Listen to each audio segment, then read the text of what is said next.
You seem to have this special connection with Niguma, obviously a lineage holder of the 샹빠까규. So could you tell us a little bit about who is Niguma, sort of your sort of connection and feeling towards Niguma, and then since we're going to move into seeing a little bit of the yoga practice, a little bit about what is Niguma's yoga. Regarding the Niguma, there's not so much known about her. The only thing that is known about her is that she is a highly realized being, equal to green Tara and the white Tara, that sort of a level of realization being. That's number one. Number two is that she is the elder sister of Naropa. So Naropa, of course, followed the Telopa, and the Niguma, she followed Saraha, and then eventually she declared, she said, I have no human guru. I have only one guru, and that is the Buddha himself, the Vajradhara himself, that has come to my presence. So that is her declaration in terms of the level of realization that she had. That's the origin of that. And the third is that her lifestyle.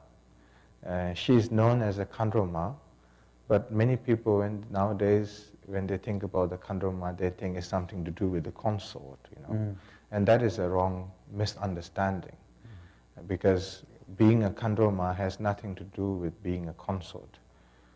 It's about being, being Khandroma, Daka, Dakini, all these are highly realized being, less dependent, non-attached, highly realized yogi and Mahasiddha, isn't it?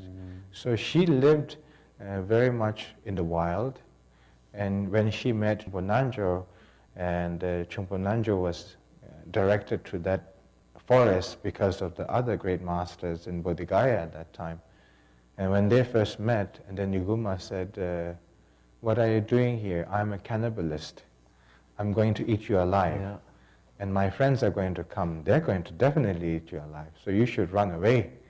So definitely it shows that she's not hair brushing every day, doing makeup every day.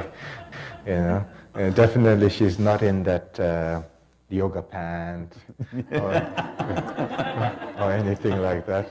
She's definitely living just like many other great Mahasiddha and the great yogi, a little bit like a solitude life, and also in a cremation site as well, where people don't bother to come in the wild forest.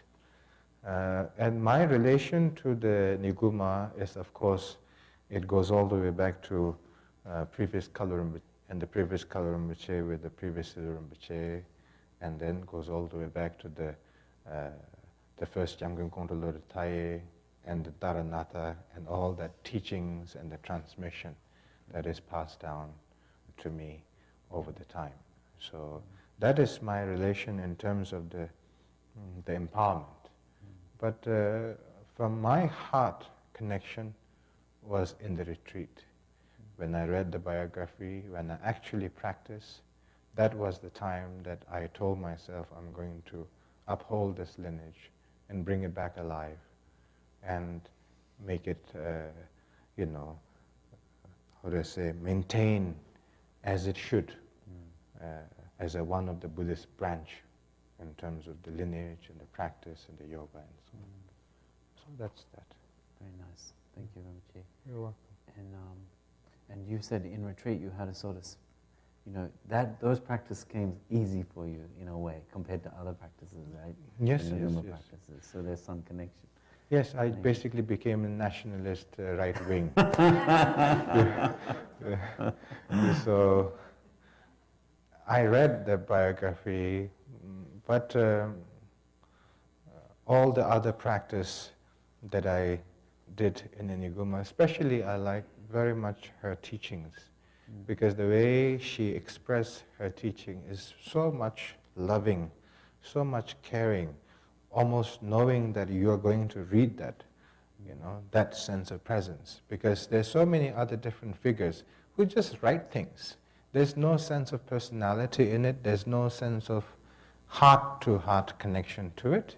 It's like, okay, you do this, you do that, after that 3 times of this, you do that, you know. So there's a lot of guideline, but lack of human bond. So when I read the Niguma's teaching, there's a human bond from her to her student. And when I reflect that, you know, in terms of her quality and realization, but also her character, you know, and that made me, you know, very much cherish the teachings of the Niguma. And then, of course, based on that and all the other practice that I do, based on the Niguma's teaching, it was relatively easy, and I'm very fortunate for that.